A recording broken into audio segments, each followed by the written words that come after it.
listening. Mean Gene. Mean Gene. The following will be a test of the ship's whistle, the sonar alarm, the cable alarm, and the atomic attack alarm.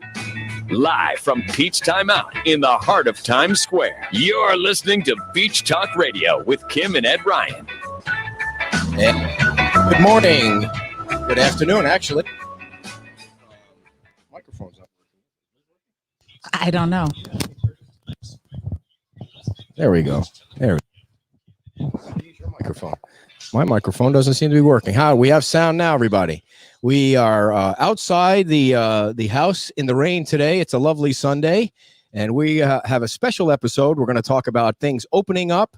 But before we get to the conversation with Heidi and Greg, we have a very special guest that we want to introduce and bring into the stream here. Everybody say hello to Kylie Morgan. Hello, Kylie. Hello. Good morning, afternoon, whatever time it is. It's quarantine. I don't ever know. So where are you quarantined? So we actually, before all of the travel bans started happening and people started staying in place at home, we decided that we would much rather get quarantined in a place with beautiful weather besides today. So we actually came down here to Fort Myers, which is definitely our adopted second home, and have been staying with some friends for a week. What we thought would be a week, and now we've been here for a month. So wow, that's a great. Longer than planned. So before all of this happened, you were you did the iHeartRadio tour, and did you go out on tour also with some country folks? Yes, I was very lucky enough to get some amazing exposure last year with some incredible shows. With I was on the Kip Moore tour, the acoustic tour that he did.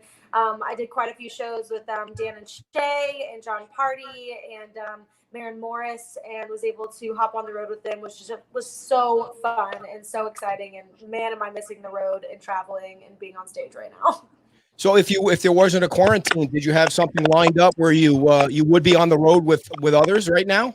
So I actually got all of the Live Nation festivals this year that were booked, one of them including Tortuga Festival, which I would have been playing along with Faster Horses and a bunch of these other festivals that I was able to book this year that are sadly now either postponed or canceled heartbreakingly. So I was going to be on the road a lot through those festivals this year. And as we were continuing to push break things, was hoping to get a fall tour. And now that's all kind of put on pause. So. And nothing is lined up, like they haven't tried to schedule it for September or October or anything? What's crazy is even I figured things would get pushed back. Things like CMA Fest, which I was so looking forward this year to in Nashville. I was supposed to play the big stadium for the first time this year, and it was supposed to be my first stadium and things like that. And they completely canceled that along with we scheduled Tortuga originally, and now it's canceled. And so I think people are just afraid of putting anything out there and people committing to it because people don't really know what's happening next. Right. So you're going to play a little song for us. This is going to be a number one song. Once you get out there and things start rocking and rolling again, and we want everybody to do two things. Get on iTunes right now and download the song as you're listening to it. And also, we have people from all over the country watching. What you need to do is if you have a country station in your city, find out what it is and call the program director tomorrow and ask him why he's not playing this song. Usually is a him, but ask him or her why he's not playing this song. So, Kylie, we'll send it to you for this awesome song called Break Things. Amazing. Thank you, Ed, so much for your support. I just want to say, first off, thank you, everyone who is watching. Being an artist right now, it's a pretty crazy time for us. We're so used to being out on the road and showing people the music that we've been creating. That's all kind of been put on pause. So I love getting to do this virtually. Beach Talk Radio, you guys are amazing. Thank you guys for supporting me. And this is my current single available everywhere, and it's called Break Things. It's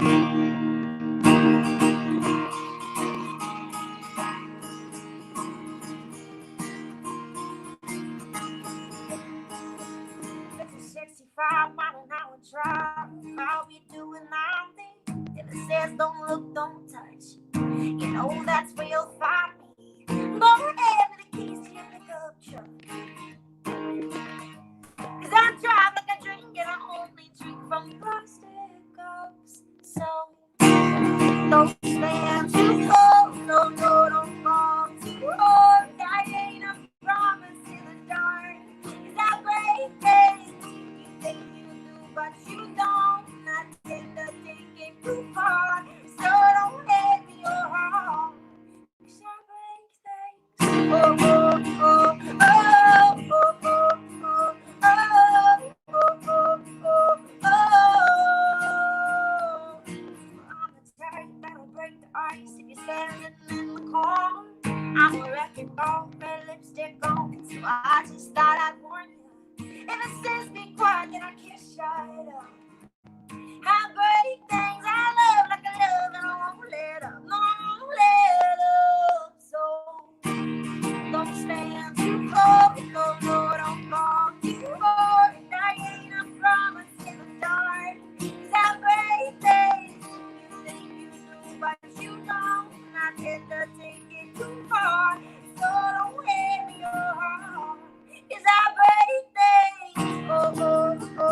job. Awesome job. Thank you so much for coming on.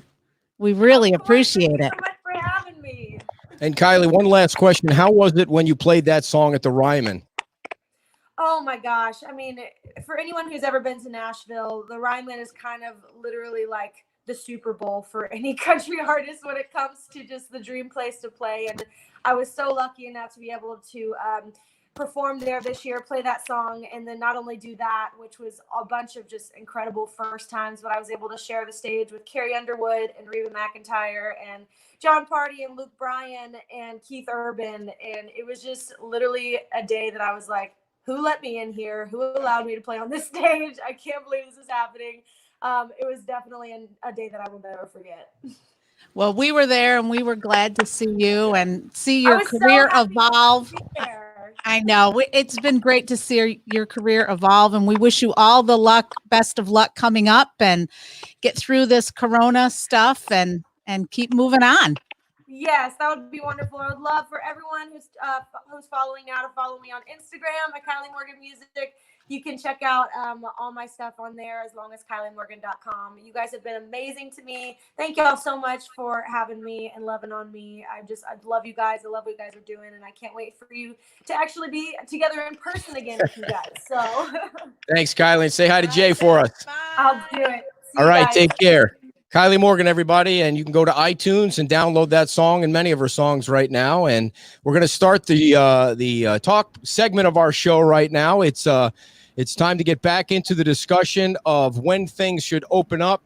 And right now, joining us, Heidi and Greg. Heidi put a post up yesterday. I don't know if it was after our show or during our show or whatever it was, but you got everybody on the beach all riled up.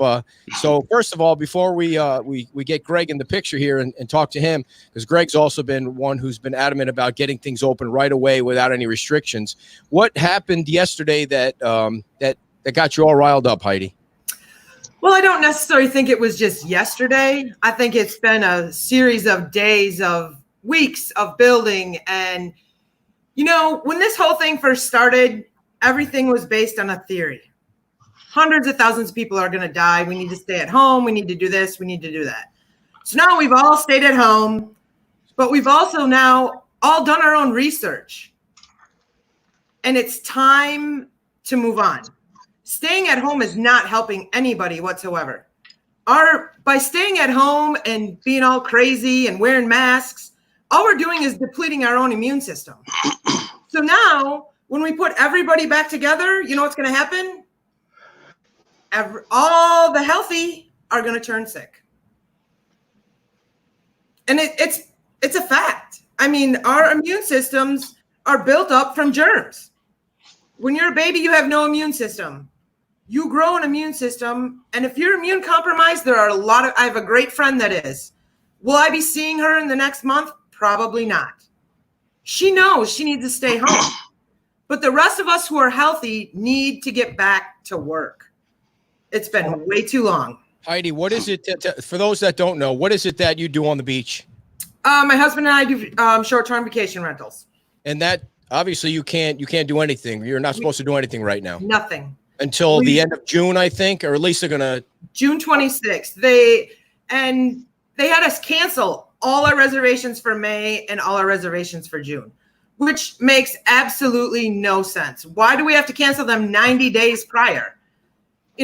Obviously, if there's still a ban, we're going to cancel our people and follow the rules. But to make us cancel everything and now just start over was ridiculous. Well, that did seem like quite a bit. So sorry, we're having microphone difficulties today. So I just came back to join the conversation. I know you guys were talking about, the staying at home, not working. I mean, I think up to this point, there's, been some positives that have gone along with things, but it is seeming like many other places are opening up at least the beaches and some things. So what is your idea of what should happen come Monday or come the near future? Well, I can go. Go ahead, Greg. No, so I'll give a quick comment on that. Well, before you start, Greg, tell everybody who you are and I'm nobody. I'm an island resident. I do cybersecurity for a living. I'm just concerned, right? So I'm a concerned resident. I'm lucky enough to still be gainfully employed, considered an essential employee, but ask anybody who doesn't have a job if they think their job's essential or not. I don't like overreach. I don't like people not following data. I have a math background, an engineering background. I like numbers. I do a lot of speaking and teaching. And I teach about a thing called the DREAM principle, which is data rules everything around me. So when you follow the data is what you have to do. And, when you look at data for especially Southwest Florida and Lee County, we were told to stay at home to help the healthcare systems. And I agree with that. We don't want to overrun hospitals. And people in Southwest Florida did that over and above what they needed to do. We didn't only flatten the curve, we smashed the curve. That part of it is over. So now it's time for leaders to start looking at the data, looking at the facts, and saying, okay, we need to get people back to work, and get our economy going, or our island. And I love this island. It's going to be changed forever if we don't take some quick, sensible steps to get things open again. So what are you guys? We mentioned the June 26th date, Heidi, that has to do with the short-term rentals in the hotels. They are going to look at that tomorrow, and I don't see any reason why they wouldn't alter that tomorrow at their meeting. I think even the council believes that went out too far, especially from what I read on Wink last week. Sanibel and Captiva are now, once this thing ends this week, May 1st, they're going to start taking reservations, which puts Fort Myers Beach at a disadvantage. Exactly. Our community is 90. Okay, look, I'm going to go 80% tourists. So you can open the beach, you can open the restaurants at full capacity, but there's nobody here to support them. There's nobody. The people that work, most of the people that work and live on this island right now don't have a job. There's a ton of people without money. They've gotten no unemployment. They've got no stimulus. They've got nothing. So how are these restaurants going to do any better than they are now if we don't have visitors? In order for our beach to come back, we need visitors, and the employees need to go back to work. And it needs to happen soon. Well, I think, and to your point, I think there needs to be a plan. So, Exactly. I have great respect for our council members and our mayor and things like that, for the jobs that they do. But hearing what I heard yesterday, and again, I don't know any of them personally. I have no personal vendettas against anybody, but I would love to be able to hear a plan. And I think I've owned a small business for years. Luckily, I'm part of a larger organization now, but I don't understand how any business owner on the island or anywhere here in Southwest Florida that is shut down at the moment can make any plan. But let's just keep it local. So any business on the island can make any plans for reopening if we don't hear a plan from our local leaders, right? So they need to have a plan. That plan needs to involve everybody. It needs to be public. It needs to be put out there. People need to have expectations of what's going to happen so they can plan their businesses. If we just keep kicking the can down the road and my expectations are they'll just do whatever Lee County says to do. That's not. I don't think that's good enough for our local businesses. If I owned a business on the island, I would not be happy about that. So, when they shut everything down, they should have started on a plan. John Lalo said it weeks ago. Okay, you've shut us down. We get it. We need to do what we need to do. Now you need to start working on a plan. I fully believe there is no plan right now. That is my opinion. Because if there was a plan, why isn't our new PIO communications officer that we hired a month ago, why isn't she putting a post or something on the town's Facebook page saying, these are things we're working on. We've started a plan. The only time a plan was ever mentioned was when Ray in the last council meeting said there was a task force to start looking at a plan. Right. The one that met last Wednesday. Exactly. Yeah. Well, that was last Wednesday. They've had 30 some days they should already had a plan, a possible plan that could be corrected by last Wednesday. Yeah, that was a committee of hotel owners, and I don't know if there not one small business owner was at that meeting. Yeah. Back to the PIO, just so everybody knows, a public information officer was hired. I'm not sure if it was a month ago because we didn't get a press release on it, which I think is funny. But $75,000 was the cost for that. And that was something that the last council was really pushing for. And that person was hired. I imagine the person is trying to figure out how to get acclimated to the town. I don't know if the person's from the town of Fort Myers Beach or anything, but you're still trying to work remotely and things like that. So Heidi, Fort Myers Beach is a small little gossip town. Everybody knows what everybody's doing on Fort Myers Beach. So do you, in the people that you talk to, you don't think that some kind of plan is being put together by Roger or by Roger and Ray or by Roger and somebody to be ready to fire things up as soon as the governor says, we're opening up blah, blah, blah on whatever date? Well, you also have to look at our council cannot talk to each other. Right. Okay. Mm-hmm. Due to the Sunshine Law. So why wasn't the M&P, the management and planning meeting, moved forward to 2 weeks ago? If that was the case, if they were all working on a plan, why wasn't that meeting moved so the council could all be together and discuss that plan? Their M&P meeting is not until next Thursday. They also said in their meeting that they would revisit it every 30 days. Had Roxanne not called for a special meeting, it would not have been revisited within the 30 days that they said they would revisit it. Yeah, I think you're probably right about that. It would have went to the next meeting. It would have went to the next meeting, which is over the 30 days, which is over what they said they would do. Why are the management and planning meetings been canceled? Is that because most of the other committee meetings have been canceled and nobody could meet? Is that what you understand? That I don't know. Okay. I don't know why there was not one in April. That I don't know. All I know is there's one scheduled for the first Thursday of May, which I think is like the 7th, 6th. I don't know. Something like that. What do you guys think about of course, it might be modified tomorrow, but the starting point is 7 to 9 on the beach. It has nothing to do with the restaurants or businesses because that's really up to the governor to start that ball rolling. What do you guys think of 7 to 9 on the beach? Greg? I think it's a joke. Honest to God, I really do. So, there's, and I sent a letter that hopefully will be read, but there's some facts in that. So if you look at if you take the COVID-related deaths in all of our surrounding areas, right? So Lee, Collier, Charlotte, Hendry, Glades County. There are 68 COVID deaths out of 1.34 million people, right? Studies come out from, that just were published that says, the coronavirus has a half-life of 1.5 minutes in the air in places like the beach, places that have a high temperature and high humidity. Again, this is all data and fact. The places that it lives the longest, like on plastic for 3 days, are places like Home Depot and Publix and Lowe's, where you can freely go right now. Right? You can go to BJ's, you can go to Costco, you can go to Lowe's, you can go to Home Depot, you can touch everything you want. There's still a lot of people in there. And again, we don't have this outreach of cases, but we can't go on the beach, right? So what I'm looking for, again, as a concerned resident, if you're going to take away freedoms from me, I want rationale behind that. Tell me why. Give me the rationale behind your decisions, the data behind your decisions to take away my liberties here on the island. Opening up from 7 to 9 or whatever, for me, I love the beach. I go to the beach every day since I moved here until they closed them. And doesn't do me any good. I still work. And again, I'm fortunate for that, but the beach is still closed for me. People need to get out. I mean, Ed, I know you like to work out. People need to be outside. People need to exercise. You look at people who die from COVID, the vast majority of people, 95% plus who get COVID survive.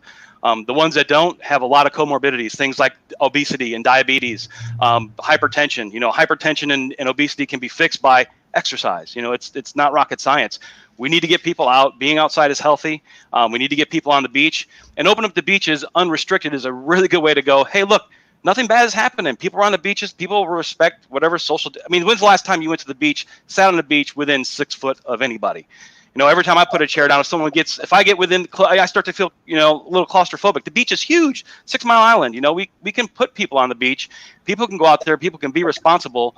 I don't see the data or anything pointing to why we need the overreach of only opening the beaches from 7 to 9. And we've lost. No. I was going to say, I think we've lost that. Can you still hear us? Can you still hear us, though? Can you hear us? Yes, I can hear you. Okay, go ahead. I don't know what happened to the picture, but go ahead. Nobody needs to see me anyway. Go ahead. So, Jacksonville opened up a couple of weeks ago. And so they're open at 6 a.m. to 11 a.m. and 5 to 8 p.m. And they're, according to their mayor, monitoring it like on the daily basis. And, he said if people don't maintain the rules and they've got police to enforce the rules, that they'll shut it down. Would some hours in the morning and hours in the evening be agreeable? Do you think that would be a point of mediation there, or? Again, if you're asking me, I no. I mean, is that probably what's going to happen? Yes. If you're asking me personally, I still think that's an overreach. Again, if you can prove to me why the government needs to restrict our access to the beach, again, give me some data. Tell me that when I go out on the beach, I'm going to die or I'm going to infect 1,000 people. It's not the case. I mean, it is 100% has not been shown to be the case. Again, you look at total hospitalizations from the whole time. And this is the time the spring breakers were here. If you guys think that, coronavirus or COVID came here when the first test case came, studies have been coming out now to show that's not the case, right? So you look at studies that show people do titers tests or tests for the word I'm looking for anyways, if you're immune to the disease or not. They're starting to see that the number of cases are an order of magnitude off, right? Which means there are 10 times more cases than they previously thought, which makes, from my standpoint, makes it less lethal, means more people have it. The only way we're going to beat this, there's only two ways to beat a virus, right? So you either it burns itself out, which is probably not going to happen, or you get herd immunity, right? So the only way you get herd immunity is people got to get out of the house. You're prolonging this and by not letting any people out, and the beach is the absolute safest place to do that. So again, I'm sorry, Jackie typed in there, let me sit on the beach alone with my book. There you go, right? Exactly. So Greg, where'd you get that cool headset there, man? How much was that gig? So I told you I do cybersecurity for a living, so I do lots of meetings during the week. So I'm on Zoom a ton. So I have a headset for that. You didn't answer my question though. How much does that thing cost? Like $100 maybe. That wasn't too much. Nice. We'll get a few more donations, dear. We'll get 2 of those. The problem is they're wireless and they will die after an hour or two. Oh. So okay. So Greg, you've been pretty radical from the beginning. I don't even think I wouldn't call it radical. Okay. I wouldn't call it radical. You've been out sensible. There. Okay, sensible. You've been pretty sensible from the beginning. And I would say that you have from day one, been saying open things up. Do you believe even that this social physical distancing that we've been doing helped at all? No, we haven't really done, we weren't quarantined, right? Again, people are still going out. Yeah, I know the restaurants are closed, but realize that original models that talked about, 2.2 million people dying if we did absolutely nothing, right? And that means when those models run, it was absolutely nothing. No one washes their hands and things like that. But, people are going to wash their hands. People are taking precautions. I don't think that you get a 3,800% error in a model by doing the limited amount of social distancing that we've done, or what we've done here, especially in Florida. Again,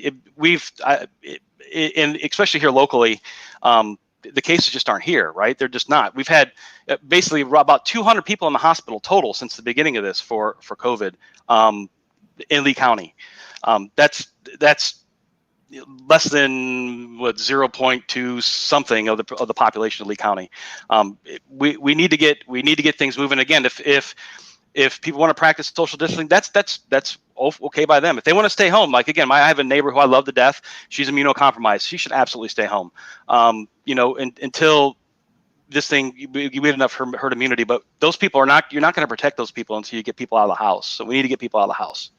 So to talk about the numbers, I think that we've been seeing from Lee County, 90 beds are currently occupied by coronavirus positive patients. And I think it was 8%. I'm trying to remember things. I mean, I can't remember an hour ago, but I'm trying to remember an email from Friday, because they do. Dr. Antonucci does a call every day and they do send out an update. And I think it was 91 beds are positive. But the stat that we heard yesterday after we got off the show and we listened to DeSantis, it was amazing that newspapers were predicting there were going to be 400,000+ positive cases of coronavirus in the state of Florida.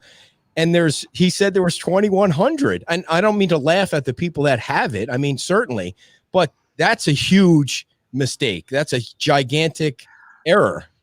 Right, and that's the problem when, you know, again, in the beginning, I understood the need to do, you know, some shutting of down. When you have the experts, and, you know, Dr. Fauci is a renowned virologist and expert in his field. When they come out and tell you that a whole bunch of people are going to die, you have to make a decision right then and there. But now we've had, you know, 30, 35, 40 days of data to go back and look at what actually happened. And again, anybody who has a business who had to run financial models or forecast financial models, sales models, you know, you're always trying to forecast out your stretch goals, what is actually going to happen, what the worst case scenario is, and hope you can come somewhere in between. You know, that, and I don't want to call it a stretch goal, but, you know, that high number of deaths was, again, that's worst case scenario of what we have to plan for. Okay, we have, as American citizens and as residents, have done what we're supposed to do. We've done it. We put in our time. The data shows that, again, it's not near as bad as we thought. The hospitals aren't overrun. The tourists aren't here. It's time to start lifting the what I feel are overreaches on the citizens, so we can start getting back, getting things back up and running. Heidi, did you get the lightning there that we just got through? Okay, we're all looking out with the lightning. Go ahead, dear. She thinks I have the numbers wrong. No, I think. You know, everybody can go and check on the Department of Health's website, and, you know, they keeping track of the numbers. I mean, I think yesterday what he said was that there was under 2,000 new cases, and that the rate of being positive was 7.5% this week, and that they have the lowest amount of ICU beds occupied on the day that he was speaking. But I mean, you know, I agree with you about the numbers. I think that sometimes, depending on who's reporting the numbers, it can be not that they're skewed. It's just that what they're reporting, you know, the different iterations of how they report things can get confusing for people, and that creates a lot of arguing. What a lot happens is there's been 32,000 cases of right. COVID reported, reported in the state of Florida. Again, I think that number is probably off by a factor of 10 or more of actual cases in the state of Florida.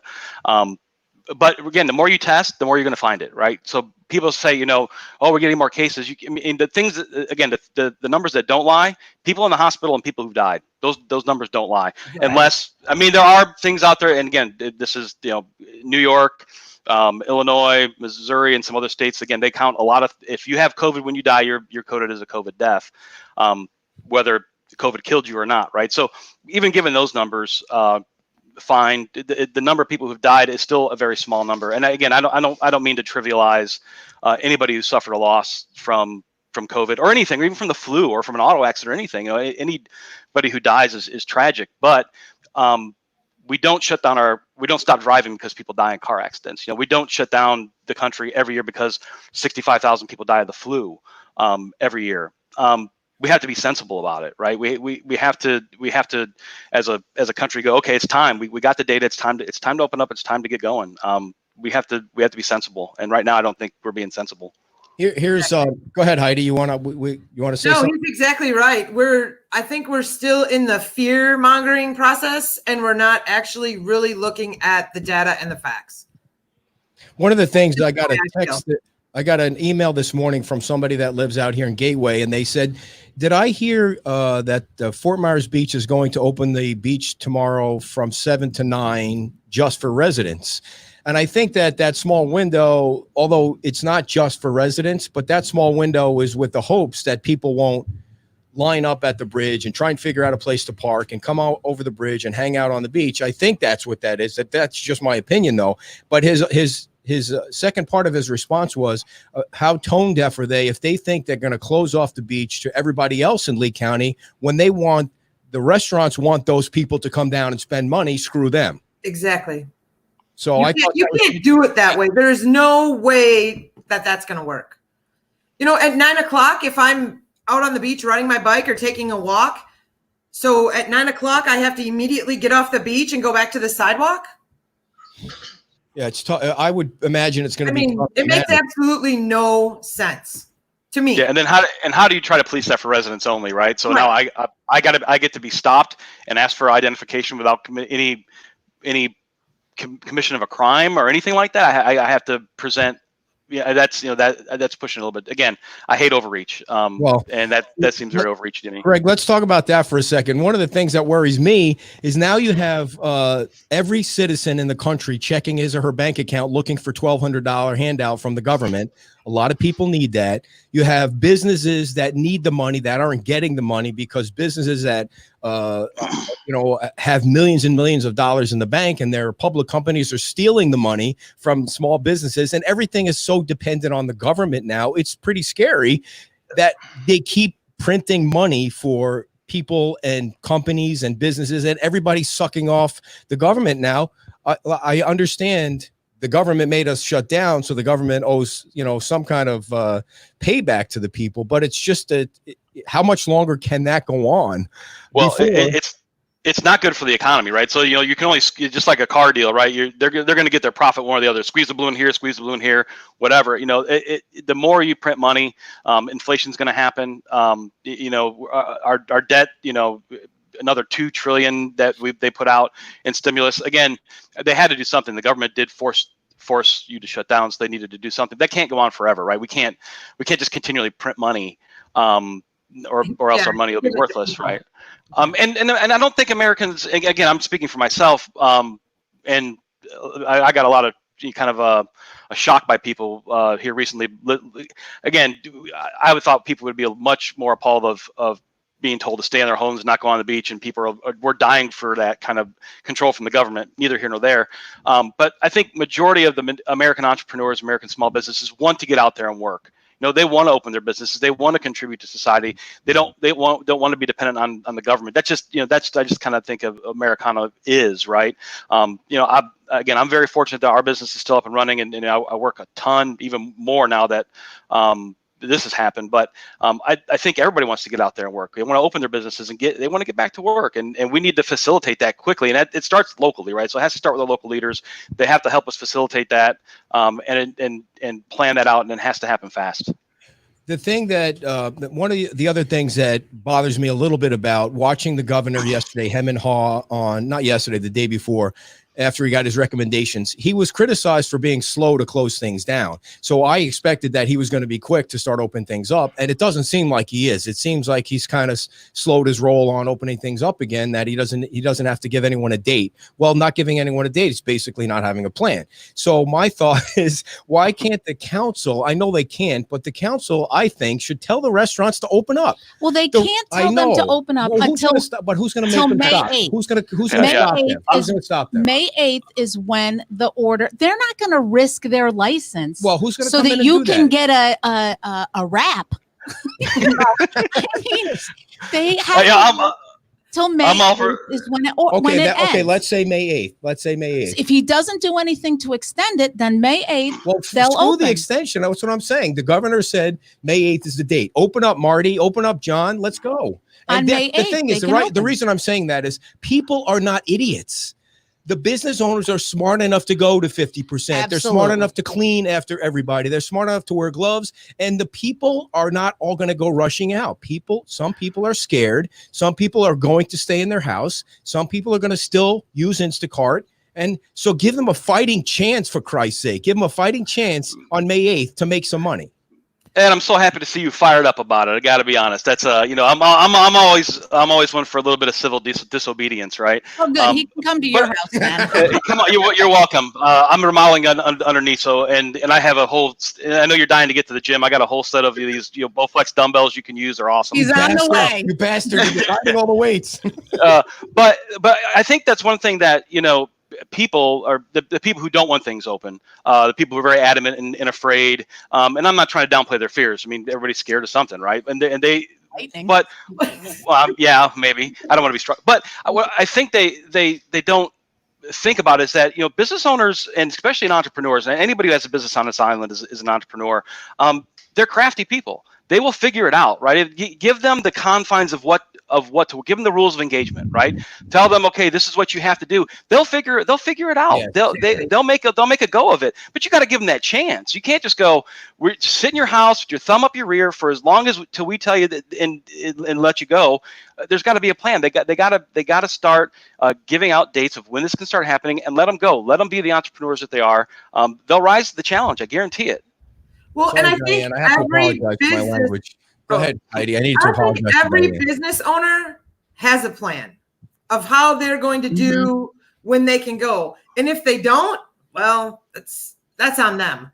But every business owner should have a plan of, okay, how do we start back? What do we have to do? What new precautions do we have to take? Okay, we're not going 100%. We're going to go 50. We're going to do things like that. Hoosiers has booths outside. They got plexiglass coming to put between the booths so they don't have to close their booths down. Everybody's in their own space. Yeah. The restaurateurs that we talk to, they're ready to go within 3 days of the light to get all their produce and all that ordered out. And they have associations, and they're watching what the associations say, and they're doing those serve safe in services. I apologize if I'm getting it wrong, but they are ready to go, and they know what to do. They don't need to be told what to do. They do need to open. Right. And like Tuckaway, they closed for a while. They did all their cleaning. They did all this work. Now they're back open. They got a plan. They know exactly what to do. They have a huge outside area. Their tables, before they had to be 6 feet apart, were already 6 feet apart. Right. Why can't somebody go walk in there, get a sandwich, and sit outside at a table and eat it? How hard is that? Right. I think, the businesses are smart and they're going to be ready to go. And most people will use precaution. They'll abide by the rules. They'll do what they want. There are going to be there's no doubt. There are going to be people who either break rules, go out when they're sick, take an Advil so they don't have whatever. Yeah. And really, I think that's the concern that needs to be addressed with how the county and the state are going to, test, trace, and isolate people so that we all don't have to be stuck, people did that before. If they had a cold or fever, they didn't care. They just went out. If absolutely did that before, they're not going to change their ways now. It's just how they are. And again, you have to take this. So, and I know it's not the same, but part of what we do is we hunt cyber threats, right? So when there's a virus online or something like that, we don't close down the whole business. We isolate the things that are vulnerable, and we patch things and we go on. And it's kind of similar here that the people, we're going to get out. People are going to get COVID. It's going to happen. I'm not a big fan of the contact tracing and things like that. I think it's an invasion of privacy, but it's going to happen. COVID's here. People are going to get it. For the vast majority of people, it's not a big deal. Now there are some that it is a big deal for, right? And especially people who are elderly or have other pre-existing conditions that make them more susceptible to a bad outcome of COVID. Those are the people that need to shelter in place. And again, as a working individual, I'm happy to carry the load for those people. I really am. But they need to. We need to get the people who have been proven to have positive outcomes after getting COVID out of the house and working and into the community. That's what needs to happen. That's how you defeat the virus. Again, we're going to our economy is going to be suffering this for a very long time, right? And so the quicker we can get this back, there's a pent up demand. It really is. People need to get out and work. We got to do it. The data. There's all the data points to it. That's the thing that's why I get so riled up is that the data points to this is what we need to do, but no one wants to take any action. They just want to kick the can down the road, and that doesn't stick well with me for some reason. Exactly. So what do you guys, Heidi, you first, what do you want to see happen tomorrow at the meeting? Well, I think they need to discuss a plan, because I personally think they have not they haven't. They had no chance to. They all haven't had a chance to sit down at a management planning meeting and discuss what they're going to do. And and the other thing is, the last council meeting, why on the council meeting, who puts the agenda together? Who oversees the agenda? I'm assuming Roger sees it before it goes to all our council members. Why are we talking about Bayside Park and not what's in front of us? That's a problem.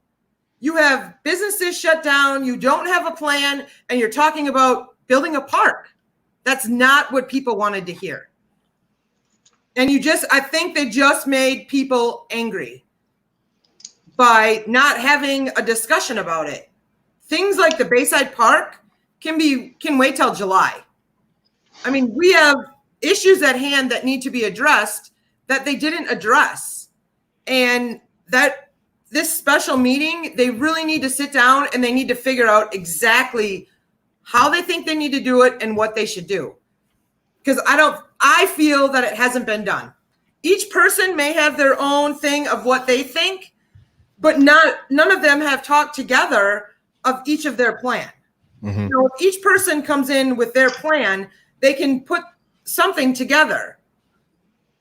Okay. That's just how I feel. Greg, before you go, I want to let everybody know that that's the email that you should send your comments to if you want Michelle to read your comments tomorrow during the public comment section. And please make sure it's 3 minutes or under. Like, read it to yourself before you send it in, because they have to cut you off at 3 minutes. Whether it's an email, that means keep it to 3 minutes. Yeah. Close. Or something like that will happen. So, Greg, what do you think should come out of tomorrow's meeting? So, and I know it won't happen. Again, what I think should happen out of tomorrow's meeting is they should open the beaches immediately. Again, no restrictions, no time restrictions. That's just what needs to be done. That's what the data has. That's what the data says. Now, Mike says they're going to take what I will say the easy way and just open it up for a few hours in the morning. Disappointing to me. And I definitely agree with Heidi that they do need to discuss a plan. Now, again, Florida does have sunshine laws. I have strong opinions about those. We can talk about some other time. But it does make it tough for people in local governments to have conversations because they legally can't. They can't talk to each other outside of a public meeting. But they got to take the time and do it. Look, we call the public emergency meeting really damn quick to close the beaches. There's no reason we have to wait a week from this last meeting to have another emergency meeting to start talking about a plan. It needs to happen quick, right? Again, as an entrepreneur, I don't like to sit around and wait. It doesn't help anybody. So we need to act fast. They need to discuss it in depth tomorrow. They need to come out with a plan. They need to give the local businesses some hope and understanding of what the rules of engagement are going to be, so that when the government gives the order, we're not waiting around for another week to get things moving again. It needs to happen immediately. So that's what would be my hope. Again, probably not going to happen, but that would be what I would like to see. One of the things we were talking about the sunshine laws yesterday, because of how quickly things rolled to get shut down when everybody felt like social distancing was the right thing to do and the beach needed to be closed and the whole thing. But what happened was Anita called an emergency meeting basically almost every night. I mean, it felt like it was every day. Mm-hmm. It was a couple of days in between. So yes. There's no rule. I think there's been some easing of the amount of time you have to advertise so that the public will know when they're not doing anything right now. The public is waiting for the council to meet and for the county to meet. And I was a little surprised that the county didn't take more action last week when they only opened up the 10 parks, because I was under the impression that Brian was in favor of, Brian Hammond, the county chair, was in favor of moving things along faster. I was surprised by that too, how they got 10 parks and he was out. He had to go get on the call with the governor because he's on one of those committees that have, I don't know, there's like 4 different committees that look like, when I was reading it, was 1,000 names. I mean, how do you get anything done when you have 1,000 people on 4 different committees? I mean, how do you sift through all that information when people only want one thing right now? They want to get out. 100%. I mean, some nice things that come from this. I've done more family Zoom meetings. I was up late last night talking to my sister-in-law, who may be watching right now. She's an MD in California. Bless her heart. I mean, she put up with my banter for a few hours discussing this from her medical perspective and my data perspective. So that was pretty awesome. But so there's some good things that come out of this. But from a council standpoint, we have all the technology we need for those guys to be able to call meetings quickly and get things done and get notices out, whatever is required under the law. And I think they have some broad leeway because we are under a state of emergency to call meetings quicker. Yes. Again, I'm not an attorney, but so don't take anything I say as legal or medical advice. But they do have some broad leeway to do things, and they should do that. Again, we need to start acting just a little bit quicker and with a little more haste to get things open. It seems like a lot of the people that are watching are in agreement with what you guys are saying. I mean, I'm going to pop this comment up here from Debbie. It's going to cover your faces, but I do want everybody to see it. No one cares about a park or even the streetlights right now. If they're losing everything without businesses, the visitors will not come back. Without visitors, many of the condos will go into foreclosure. And obviously that Debbie feels the same way that you guys do. But like I was saying, a lot of the people that are commenting and a lot of people that are watching believe the same things that you guys do. Have you heard from your sister, for example, or from people that you talk to, hey, you guys, we need to be safe for another month or another 2 months? Do you hear the other side? Have you heard any opposing opinions that have been brought, to you guys, either friends or family or? You can go, Heidi, if you want. Okay. Anyone that I've talked to is like, we need to get back to work. We need to open this island up. It's time. Let us walk on the beach. Let us sit on the beach. Let us take a swim. Let us go to a local restaurant and have a beer and a burger. If you don't want to go, you still can stay home. Nobody's making you go to the beach when it opens, or nobody's making you go to the Pete's Time Out to have chicken wings. Stay home or take them to go. Nobody's making you do that. I mean, I think that's what people feel is, if everything opens, they have to go. They don't have to go. They can still stay home. They can still have groceries ordered. I never go to the grocery store. For 2 years, I get my groceries delivered. Only because I get angry at people at the store. That's why. But you can, you don't, because everything is open doesn't mean you have to go there. Doesn't mean you have to do that. You can still stay home. If you feel you need to stay home and that's the right thing to do for you, then stay home. Yeah, I couldn't agree more. Before you go, Greg, the other thing is if you're sick, stay home. Well, if right. you have a cough, stay home. I mean, don't bring whatever you have. But you should always do that. It's not because you should, like we used to have a gym and the parents would bring their kids in with green runny noses. I mean, a runny nose is one thing, but when there's green, even an idiot like me knows something's going on there. Take the kid home. But so just sometimes common sense is helpful. Common sense is not a blessing that everybody has, unfortunately. Exactly. Well, and I think that's what they're worried about. They're worried about those folks that aren't going to use common sense, or the folks who get in their car and drive drunk, dear. Who are positive and aren't showing symptoms, and so they don't know. So they're, right. I mean, life is full of risk, right? So if you want to live a risk-free life, then you need to lock yourself in the house and never come out again. Life involves risk. If you want to do anything of substance, it involves risk.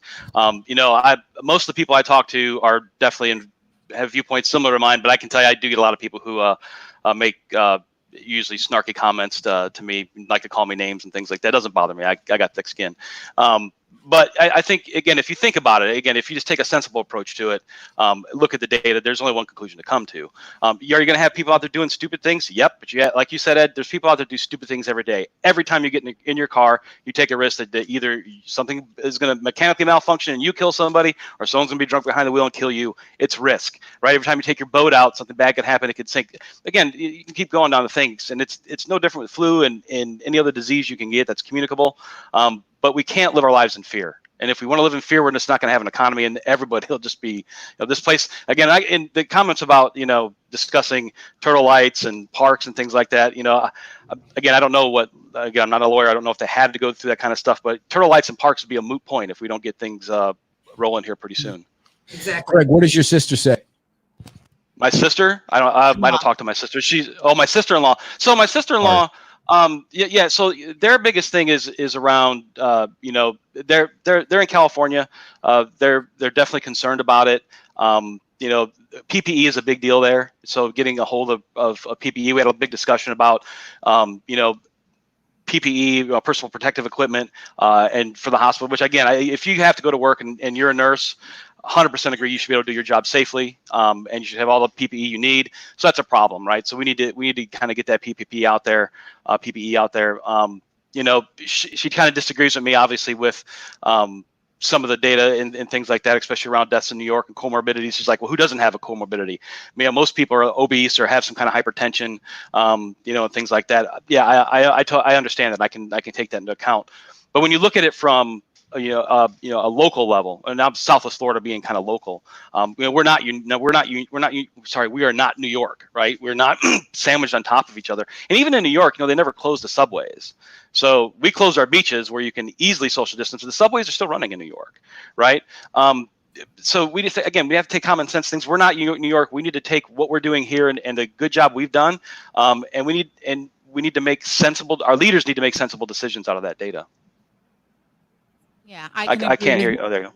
Oh, I can agree with what you're saying on that as far as making decisions based on, more locally mediated decisions based on what's going on here versus what's going on even in another county like Miami-Dade or Broward or Palm Beach, which, admittedly has a bigger issue with this disease going on over there. So, the one size fits all probably needs to come to an end and have it be more targeted and move forward. Yep. And then if you have to take a step back because things look, it starts to go not well, then we all know what we can do. We all know how to go back.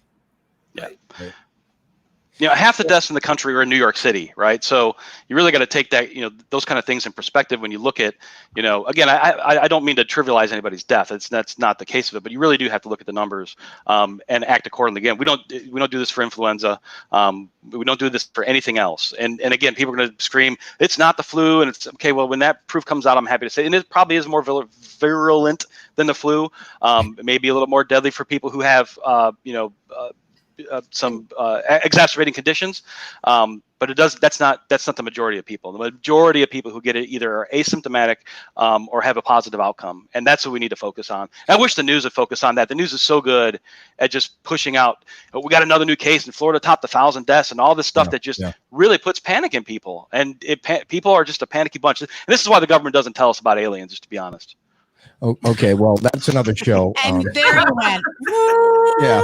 So the thing too is that when you're watching a news station and the ticker comes across with the death toll or the death rate, you're right. They don't do that for the flu. Can you imagine if they did a ticker for the flu or ticker for cancer? It's just, and I know this is what we're in right now, and they're trying to battle that, but it's just like you're scaring the crap out of people, and it just doesn't seem like it's helpful in any way. Who wants to see the death toll rising? It was like that part of it just, and the other thing. I wish they could do it for like hypertension and obesity, right? More people would get out and exercise, Right. Well, the other thing too, before you go, dear, is the thing that New York City, you're right. New York is getting clobbered by this, but why shut down the state of Wyoming? Or states like that. Really, the number of cases is so small, and those economies are being killed, and it just seems like it didn't make any sense. And there's not a ton of complaints about Georgia right yet, are there? Georgia went. I haven't seen anything wide open.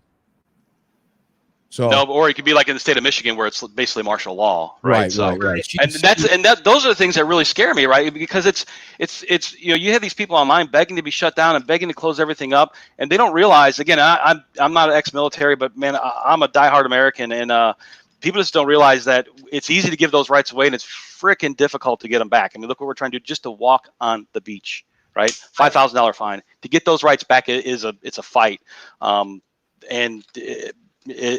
I hope our local leaders can do the right thing. That's what I can say. Well, I agree with you. I do want to say, when we were listening to the governor yesterday, to keep pushing out his message about what was scary to me was that there was a 38% decrease in admissions for folks with heart attack and stroke. And that 38% of people, that just didn't go down because people got healthier. They're not coming to the hospital because they're afraid. Scared. They're afraid. Yeah. And that is really dangerous. That's a problem. It's not good for our society. And he did do a good job of getting that message out. And the doctors that were there from the Cleveland Clinic to say, we're here. We've got it under control. They're keeping, the core cohort groups so that you're not commingling diseased people or people that are struggling with those. So to please come in if you have an issue, go to the hospital. Don't stay at home and have a heart attack or stroke or extend an issue with high blood pressure or whatever. Seek treatment. There are plenty of beds available, and they know what they're doing there. So please. Right. You say that, but again, the people who are the same people who will say, I don't want anything to open, everybody's going to die. Right. Those are the same people who aren't going to go to the hospital because they're scared.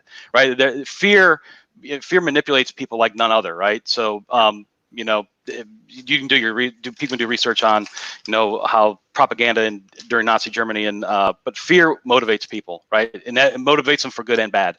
And so people aren't going to go to the hospital, right? They're not going to, you look at deaths from anything other than COVID right now, and they're very minuscule. Miami didn't have any murders for the first time since 1960 something or what, right? Well, and that's the other thing is you guys, the police department is hopefully getting breaks. They don't have to go out there and deal with all the COVID and the other stuff if people are staying inside and staying out of trouble. So maybe if you get everybody off the street and it's martial law, then there's not going to be any crime, right? Everybody's at home.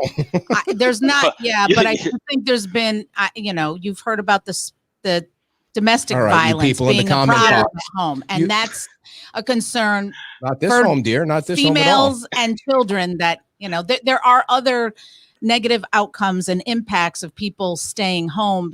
Yes. Besides all of this, which is another reason to open things up so that. Yeah. Luckily, my wife's pretty awesome. So I don't mind spending time with her here at home. It's been she's a great cook. So because I'm sending him down to use your gym. So send an extra plate, Greg. All you people in the comment box, enough of the good comment, Kim, and good question, Kim. We don't need to see that. Her head's already big enough. She doesn't need all that positive reinforcement, by the way. So for those of anybody that joined us late, the public comment at the FortMyersBeachGov.com that you see on the screen is if you want to submit public comment to the emergency meeting being held tomorrow at 9:00, which we will broadcast live on our Facebook page, which means you'll also be able to comment live. They can't read the comments that we have, obviously, and I don't know that they care what the comments are ever, but they'll be there, and you'll be able to interact with each other like you have today. A lot of the times we put a show on, and none of you pay attention to the show. You just pay attention to each other's comments in the comment box, which I have to admit are sometimes a lot more amusing than you are, dear. But you can submit those comments, and Michelle will read them as long as they're under 3 minutes. So they have to be submitted by 8:30 tomorrow morning, though. Okay. And they won't take anything after 8:30 a.m. Okay, that's smart. Yeah. And someone mentioned, I don't know if it's true. I saw it in the comments that about 400 words is 3 minutes. So there you go. Right. And the other thing is don't watch the meeting on their Zoom link if you don't want to get stuck in their Zoom waiting room because you won't be able to hear the meeting or see the meeting. You only get on the Zoom link if you want to make public comment. And I don't even know if they're taking it that way tomorrow. They might not be. I think so. I could be wrong, but I think it's only emailed public comment. Okay.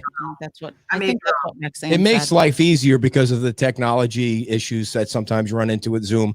But anyway, we're all close to running out of our free version of StreamYard for the hour. So any final closing comments, Heidi? No, I hope tomorrow's meeting, I hope they all use their head and do what's right. It's time. It's time to open our beaches, and it's time to get a plan in place for our vacation rentals, our hotels, our restaurants. It's time. Thank you, Heidi. Greg, you have had a lot of people say you should run for office. So I see a campaign. But we already know Heidi's going to run. So I don't know about that. Probably not in my future. I'm extremely busy. I have a pretty demanding job. So, and I love what I do. So probably not in my future, but you can look forward to me commenting because I just can't keep my mouth shut. We do. you're not too busy to comment all the time on my Facebook Well, page. you know, sometimes you got to take a break from the computer hacking to get on and just Gotcha. relax and make some he's comments and then go back. So, any final you know. thoughts about tomorrow's meeting, Greg? I 100% concur with Heidi said. I couldn't have said any better myself. I mean, that's what we need to get out of that meeting. So.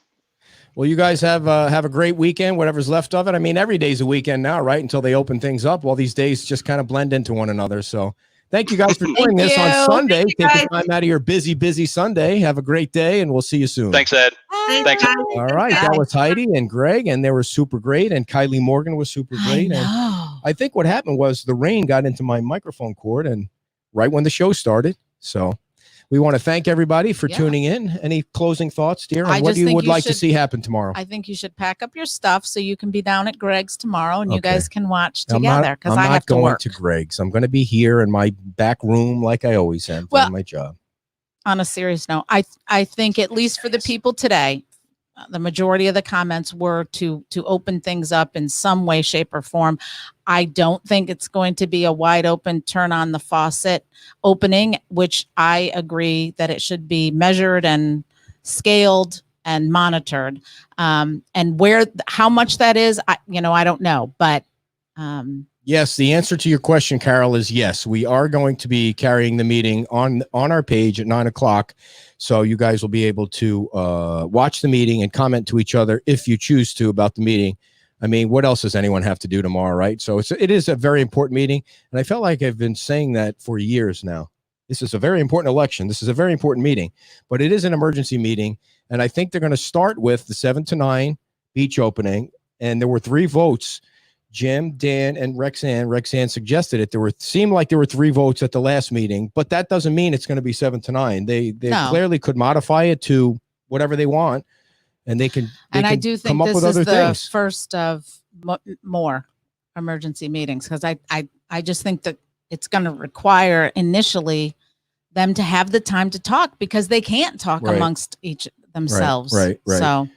Right. And so the hotel thing will also be looked at, or in the short-term rental thing, because I think people are up in arms of that. And I do think the council is aware that that's got to be modified. I think they know that it was always intended to be looked at again. And they're going to do that tomorrow. And it may be that they go to the 1st or the whatever the date is, the 1st or the 8th. I get confused by so many of the different dates that you hear from Lee County and the governor and Fort Myers Beach, but that will be looked at. There are 4 of the emergency declarations that will be looked at tomorrow. They're all on the agenda. If you want to read them, you can go on the website, the town website, and you can look at the agenda for tomorrow. You can read all the declarations and you can comment before 8:30 to that email address we sent you. So we appreciate you guys spending 2 days with us this weekend. You're crazy. You guys got to get a life. Go find something fun to do than watch this stupid show. But thank you for joining. Yeah. Half microphone that keeps cutting out. All right, everybody, that's enough. We will see you next week, or if we have an emergency show, we'll let you know when it is. Bye-bye. An emergency show.